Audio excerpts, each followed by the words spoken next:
sukses itu? Apakah sukses berarti punya karir yang bagus, atau kaya raya, atau punya rumah yang besar, atau seperti apa? Ternyata bagi umat Islam, arti sukses sebenarnya telah ditulis dalam Al-Quran maupun Al-Hadits. Mari kita simak surah Ali Imran ayat 185. Allah Subhanahu wa taala berfirman, A'udzu billahi minasyaitonir rajim. Kullu nafsin dha'iqatul maut wa innama tuwaffawna ujurakum yawmal qiyamah. Faman zuhziha 'anil nari wa udkhilal jannata faqad faz. Wa mal hayatud dunya illa mata'ul ghurur. Yang artinya, tiap-tiap yang berjiwa akan merasakan mati. Dan sesungguhnya pada hari kiamat sajalah disempurnakan pahalamu. Barang siapa dijauhkan dari neraka dan dimasukkan ke dalam syurga, maka sungguh ia telah sukses, ia telah beruntung. Kehidupan dunia tidak lain hanyalah kesenangan yang memperdayakan. Ternyata yang disebut sebagai sukses atau beruntung adalah ketika seseorang bisa masuk ke dalam syurga Allah Subhanahu wa taala. Pertanyaan berikutnya, lalu bagaimana cara kita supaya kita bisa sukses dunia dan akhirat? Caranya adalah dengan bertakwa dan bertawakal kepada Allah. Kita sering mendengar kalimat takwa dan tawakal. Apa maksudnya takwa dan tawakal itu? Kita bisa lihat teman-teman sekalian dalam surah At-Talaq ayat 2-3 Allah Subhanahu wa taala berfirman, A'udzu billahi minasyaitonir rajim.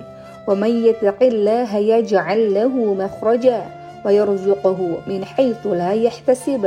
Wa may yatawakkal 'ala Allahi fa huwa hasbuh. Yang artinya, barang siapa yang bertakwa kepada Allah, niscaya Allah akan mengadakan baginya jalan keluar dan memberinya rizki dari arah yang tidak disangka-sangka. Dan barang siapa yang bertawakal kepada Allah, niscaya Allah akan mencukupkan keperluannya. Ibnu Abbas radhiyallahu anhu menafsirkan ayat Allah akan mengadakan baginya jalan keluar, yaitu dengan takwa.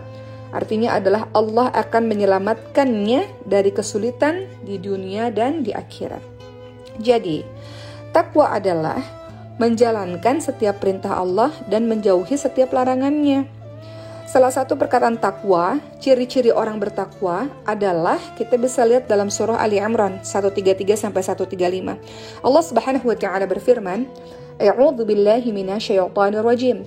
Wasari'u ila maghfiratin min rabbikum wa jannatin 'arduha as-samawati wal ardu u'iddat lil muttaqin. Yang artinya, dan bersegeralah kamu kepada ampunan dari Tuhanmu dan kepada syurga yang luasnya seluas langit dan bumi yang disediakan untuk orang-orang bertakwa. Siapakah orang-orang bertakwa itu? Bagaimanakah ciri-cirinya? Dilanjutkan dalam surah Ali Imran 134 dan 135. Alladzina yunfiquna fis sarra'i wad-dharra'i wal kadhimina al-ghaidha wal 'afina 'anil nas wallahu yuhibbul muhsinin. Yaitu orang-orang yang menafkahkan hartanya. Orang-orang yang baik di waktu lapang maupun di waktu sempit menafkahkan harta tadi. Kedua, orang-orang yang menahan marah. Ketiga, orang-orang yang senantiasa memaafkan kesalahan orang lain. Yang keempat, Allah menyukai orang-orang yang berbuat baik. Artinya, orang bertakwa adalah orang-orang yang suka berbuat baik. Dan yang kelima apa? Dalam surah Ali Imran kelanjutannya ayat 135. وَالَّذِينَ إِذَا فَعَلُوا فَاحِشَةً أَوْ ظَلَمُوا أَنفُسَهُمْ ذَكَرُوا اللَّهَ فَاسْتَغْفَرُوا لِذُنُوبِهِمْ وَمَنْ يَغْفِرُ الذُّنُوبَ إِلَّا اللَّهُ وَلَمْ يُصِرُّوا عَلَى مَا فَعَلُوا وَهُمْ يَعْلَمُونَ. Yang artinya, dan orang-orang yang apabila mengerjakan perbuatan keji atau menganiaya diri sendiri, mereka ingat kepada Allah, lalu memohon ampunan terhadap dosa-dosa mereka. Dan siapa lagi yang bisa mengampuni dosa selain daripada Allah Subhanahu wa taala? Dan mereka tidak meneruskan perbuatan kejinya itu sedang mereka mengetahui. Jadi kalau ingin sukses dunia akhirat, ikuti apa-apa yang diperintahkan oleh Allah. Seperti contoh di atas tadi, berinfak, menahan marah, mudah memaafkan, berbuat baik, bertaubat kepada Allah. Itu disebut dengan takwa. Berikutnya tawakal. Apa itu tawakal? Tawakal artinya menyandarkan hati kepada Allah dalam usaha, diiringi dengan melakukan usaha.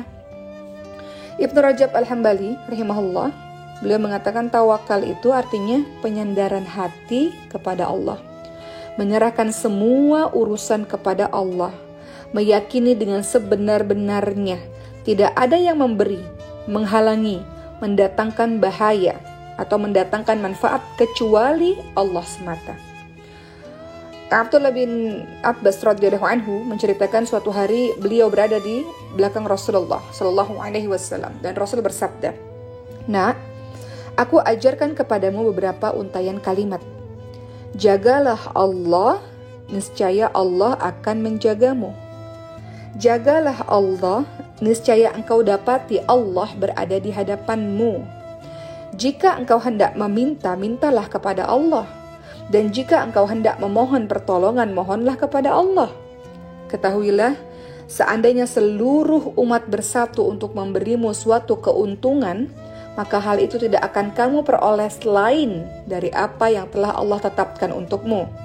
Dan andai pun mereka semua bersatu untuk melakukan sesuatu yang membahayakanmu, maka hal itu tidak akan membahayakanmu kecuali apa yang telah Allah tetapkan untuk dirimu. Pena telah diangkat dan lembaran-lembaran telah kering." Jadi di sini dalam hadis ini kita diajarkan untuk senantiasa bertawakal kepada Allah Subhanahu wa taala. Maka selanjutnya kita akan membahas, kalau begitu keutamaan tawakal itu apa? Bersandar berserah kepada Allah itu apa? Pertama, keutamaan tawakal. Tawakal menjadi sebab diperolehnya rizki. Dalam surah At-Talaq ayat 3 yang kita baca tadi, A'udzubillahi minasyaitonirrajim, wa may yatawakkal 'alallahi fahuwa hasbuh. Barang siapa yang bertawakal kepada Allah, Allah akan mencukupkan keperluannya. Kedua, keutamaan tawakal yang kedua adalah diberi kecukupan oleh Allah. Nabi Muhammad SAW pernah membaca surah At-Talaq ayat 3 kepada Abu Dzar Al-Ghifari radhiyallahu anhu. Lalu Rasulullah berkata kepada Abu Dzar Al-Ghifari, "Seandainya semua manusia mengambil nasihat ini, itu sudah akan mencukupi mereka." Apa maksudnya? Yaitu kalau seandainya manusia betul-betul bertakwa dan bertawakal, maka sungguh Allah akan mencukupi urusan dunia dan agama mereka. Yang ketiga, keutamaan orang yang bertawakal adalah akan masuk syurga tanpa hisab dan tanpa azab. Dari Ibnu Abbas radhiyallahu anhu, Rasulullah SAW bersabda, 70.000 orang dari umatku akan masuk syurga tanpa hisab. Mereka adalah orang-orang yang tidak minta diruqyah, tidak beranggapan sial, dan selalu bertawakal kepada Allah Subhanahu wa taala. Pertanyaan berikutnya, lalu bagaimanakah merealisasikan tawakal? Tawakal harus terpenuhi dua unsur. Pertama, bersandarnya hati kepada Allah, dan kedua, melakukan usaha. Tawakal itu harus dengan usaha. Kita lihat dari Umar bin Khattab radhiyallahu anhu, Rasulullah SAW bersabda, "Seandainya kalian betul-betul bertawakal pada Allah, sungguh Allah akan memberikan kalian rizki, sebagaimana burung mendapatkan rizki. Burung tersebut pergi pada pagi hari dalam keadaan lapar dan pulang sore hari dalam keadaan kenyang." Kemudian kita lihat juga Imam Ahmad pernah ditanyakan mengenai seseorang yang kerjaannya duduk-duduk di rumah atau di masjid. Orang-orang yang duduk-duduk itu mengatakan, "Kami tidak mengerjakan apa-apa, berdoa saja, pasti rezeki Allah akan datang." Apa kata Imam Ahmad? Orang ini adalah orang-orang yang bodoh. Karena Nabi Muhammad SAW sendiri yang bersabda, "Allah menjadikan rezekiku di bawah bayangan tombakku." Jadi usaha, ada ikhtiar yang harus kita lakukan. Atau teman-teman lihat dalam surah Al-Jumu'ah ayat ke-10, Allah Subhanahu wa taala berfirman yang artinya, "Apabila telah ditunaikan sholat, maka bertebaranlah kamu di muka bumi dan carilah karunia Allah." Meraih sukses dunia akhirat dengan menempuh cara yang benar. Usaha dan menyandarkan hati kepada Allah. Itu cara yang benar yang sudah kita sebutkan di atas.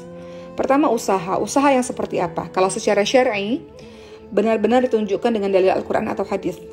Contohnya misalnya, usaha secara syar'i, kita minum air zam-zam, maka kita bisa sembuh dari penyakit. Karena ini sesuai dengan apa yang dikatakan oleh Nabi Muhammad SAW. Beliau bersabda, "Sesungguhnya air zam-zam adalah air yang diberkahi, air tersebut adalah makanan yang mengenyangkan."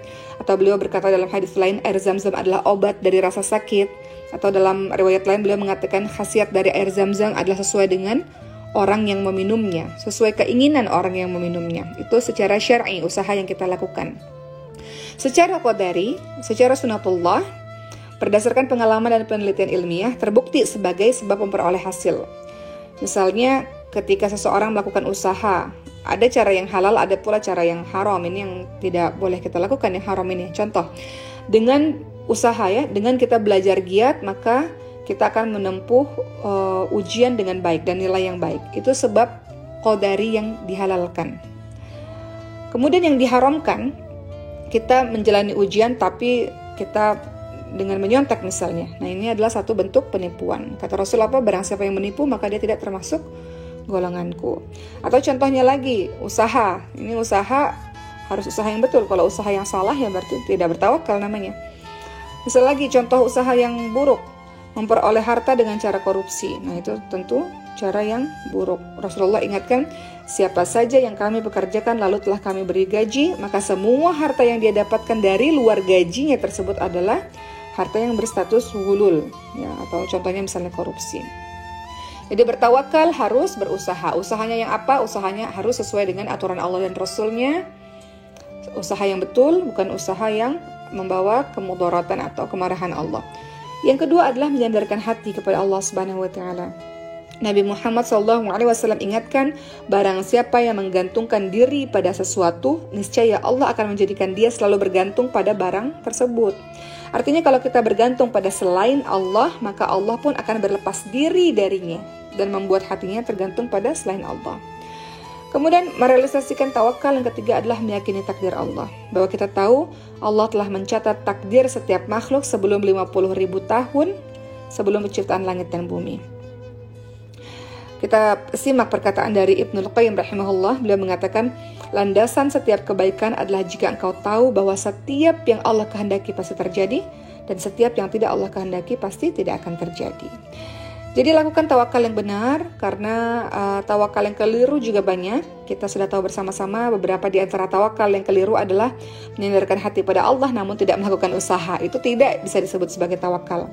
Atau melakukan usaha tapi enggan menyandarkan diri pada Allah. Itu pun tidak kita sebut dengan tawakal. Atau tawakal kita berserah kepada Allah, bersandar kepada Allah tapi usahanya dengan jalan yang haram, dengan jalan yang buruk. Itu juga tidak kita sebut sebagai tawakal. Begitulah teman-teman sekalian. Jadi mudah-mudahan pada pembahasan kali ini kita sama-sama tahu bahwa makna sukses adalah kita menuju kepada syurga Allah. Dan kalau kita mau menuju kepada syurga Allah, mau jadi orang beruntung, harus bertakwa, yakni dengan menjalankan semua perintah Allah, menjauhi larangan Allah, dan bertawakal, yakni usaha dan menyerahkan diri, bersandar kepada Allah Subhanahu wa taala. Mudah-mudahan dengan begitu kita bisa menjadi orang yang sukses dunia dan akhirat. Amin ya rabbal alamin.